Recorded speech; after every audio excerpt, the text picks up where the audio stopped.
Hello guys, this is Prince Kenya back again today with another video, and you are welcome. So today I want to discuss about some of the steps or some of the stuff or things you are supposed to do after receiving the green card lottery visa.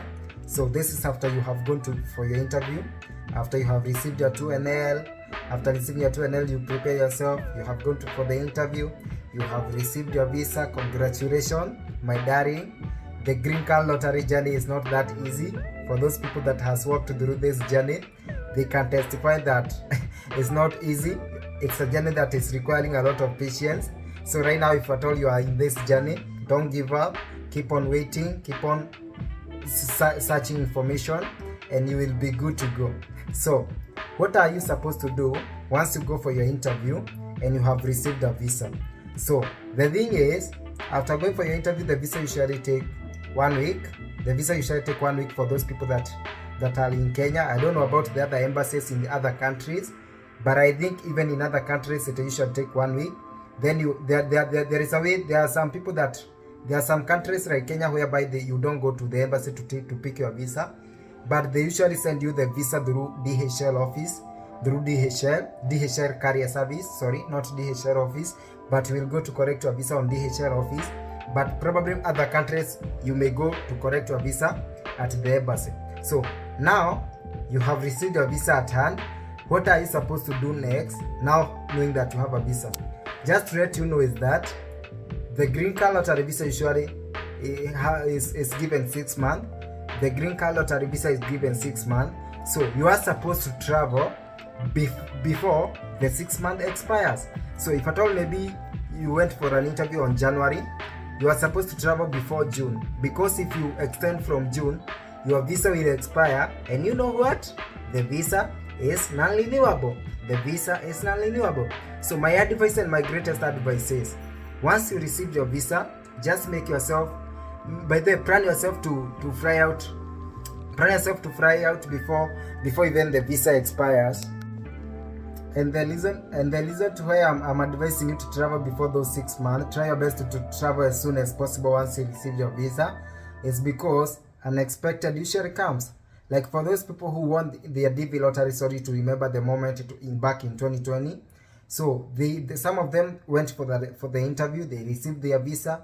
Due to one reason or another, they had to wait maybe to travel maybe after 4 months, 5 months. But you know what? The unexpected came. So COVID-19 came.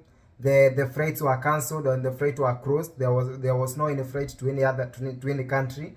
A lot of countries, they're like coming from Kenya, the flights to America were closed. So those people just kept their visa. Their visa expired, and I have told you that the visa is non-renewable. What do you expect will happen to those people?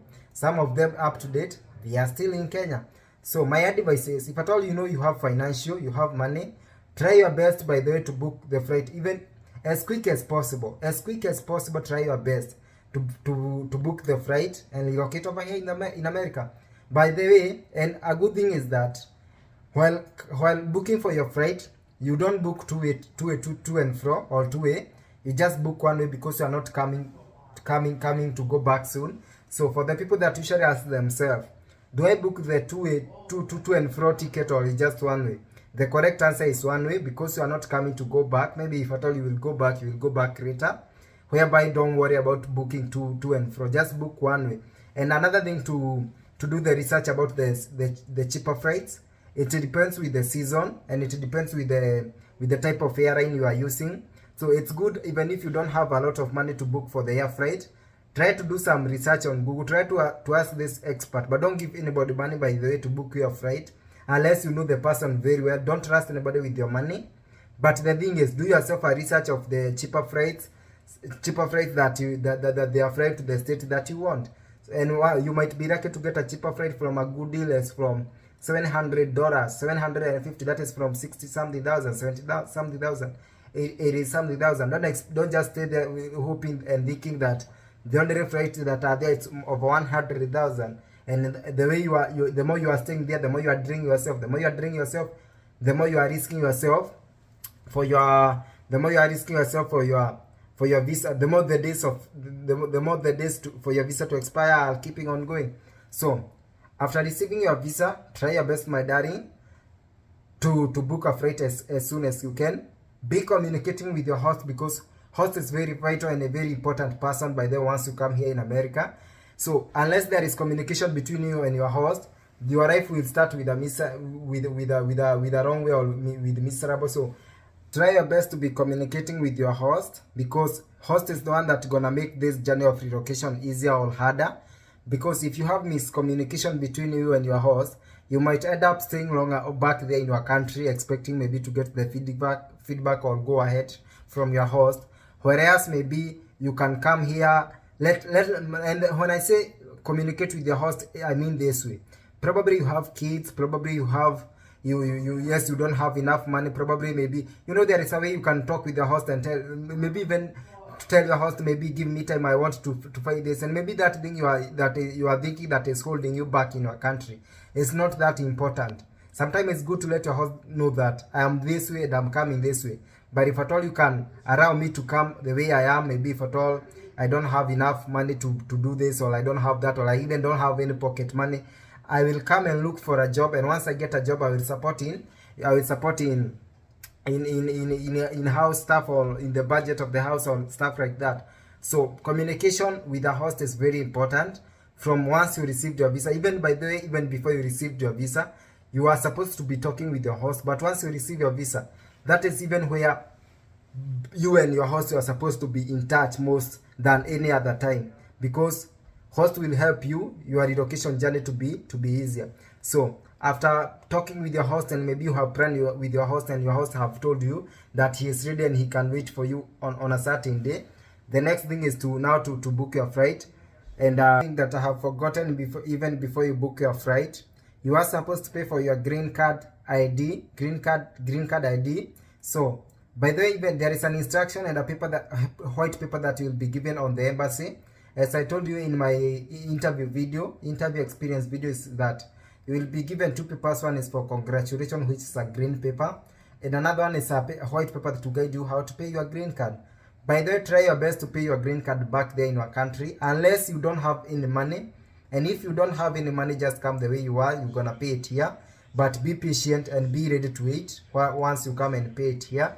But if at all you have some money, it is only $220 US. So pay it back there, because the moment that you will come and clear with the point of entry, they will start to process your green card the same day or the following day.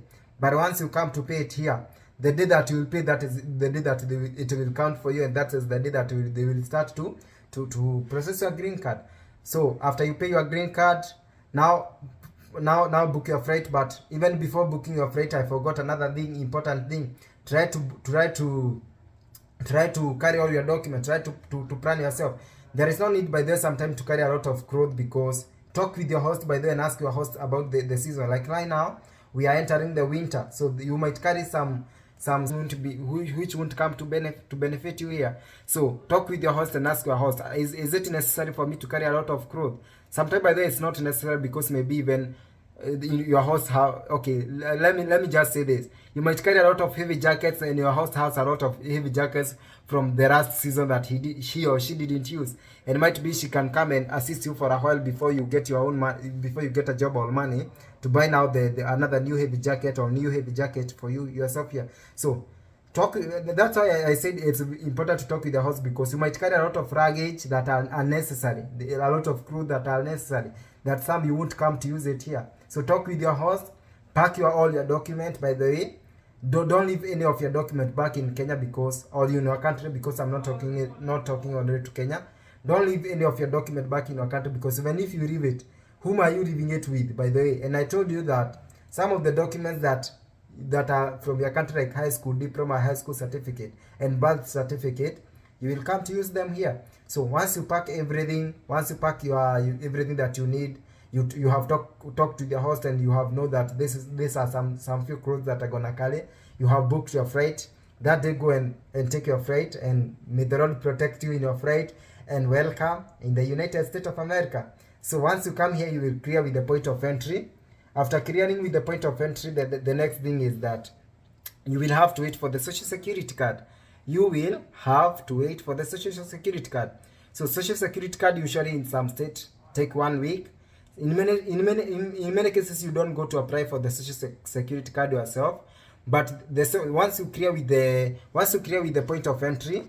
Remember, in DS260, for those people who have once or who has once filled the DS260, there is somewhere that they usually ask you in DS260, do you want to receive a social security card? And actually you will mark yes. And they ask you, do you want your social security card to be mailed in this address? Now the address of your host. And a lot of people, you will mark yes. In DS260, that's when you will see those questions. So once you clear with the point of entry, in many states, you usually even don't bother to go and apply again because you already applied. So the next thing is that they will process your social security card and it will be mailed in your host address within 1 week. But to some state, I have had these cases, and that's why I usually advise people, once you arrive here the first day, the second day, talk with your host and ask about the social security office. But even if you don't want to bother your host, go to Google. After going to Google, go and search social security office near me, social security office near me, or social security office in Houston, Texas, social security office in Houston, Texas. You will see the location of the office and you will see their phone number. If the office is near you, near your host place, you can decide and go. But if at all the office is very far from the host place, take that number, contact that number, let them know that you just arrived from wherever country you came from, and you are a permanent resident green card holder, and you are inquiring about the status of your social security number. Sorry, it's not social security card, it's social security number. Now those officers will tell you that your social security number is being processed, just wait. Or else they will tell you that there was a misspelling of names, we need you to come to the office and change, or you see. So that is the thing. So once you come here the first day, the second day, try to contact the social security office near you so that you can know the status of your social security.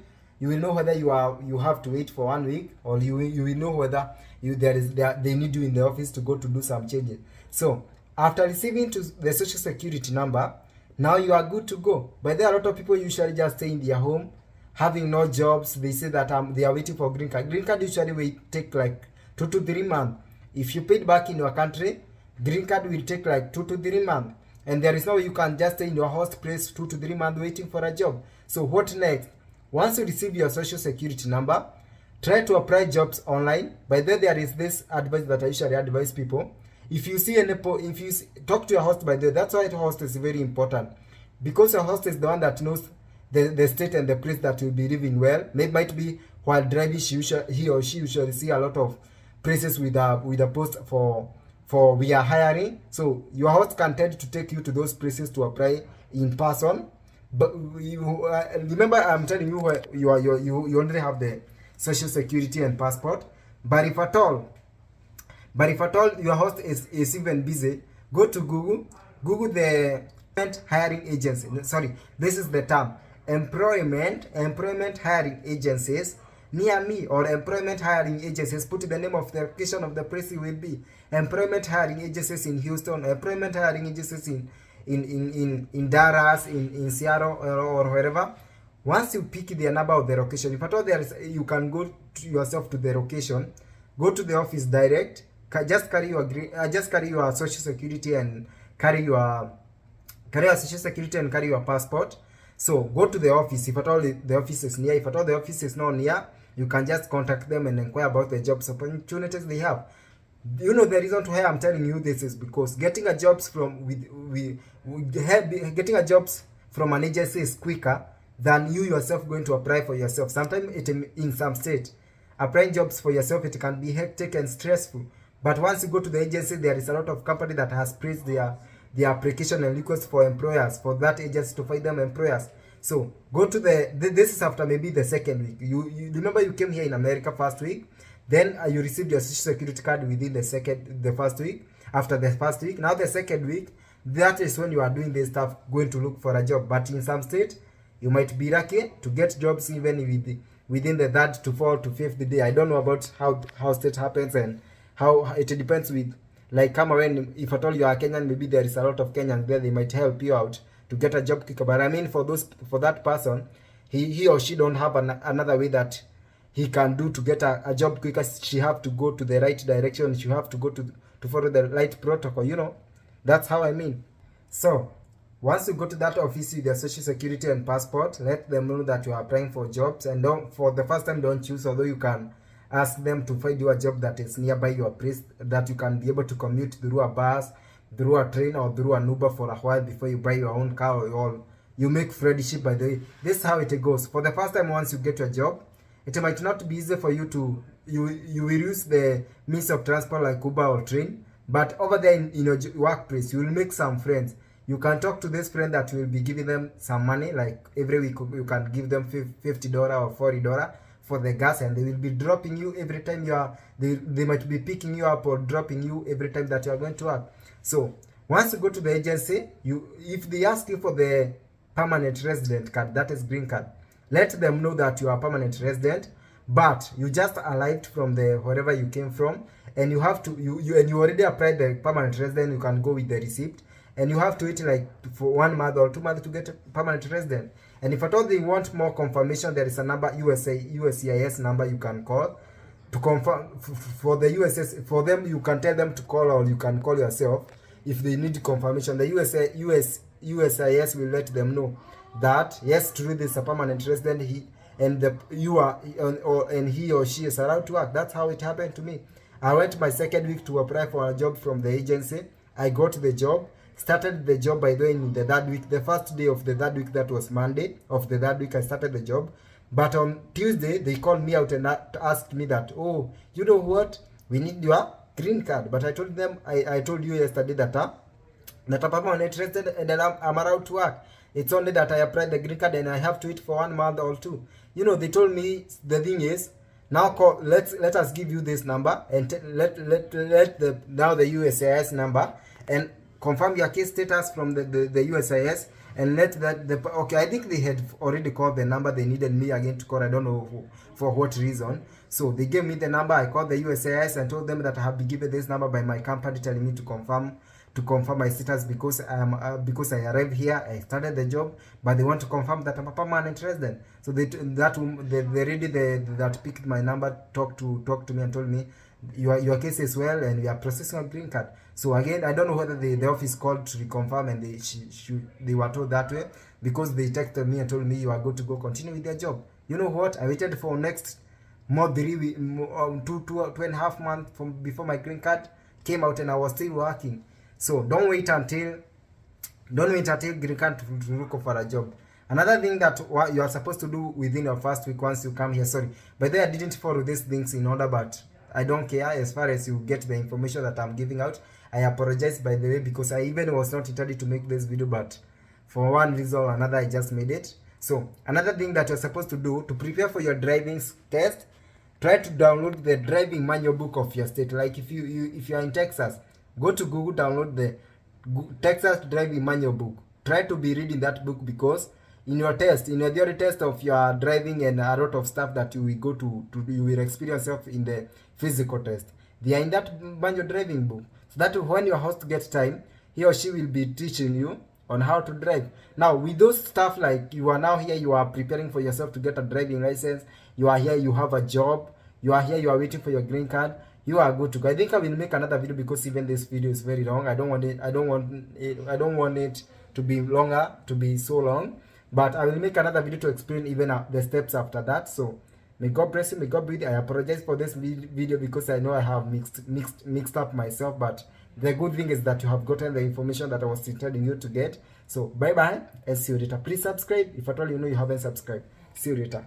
God bless you.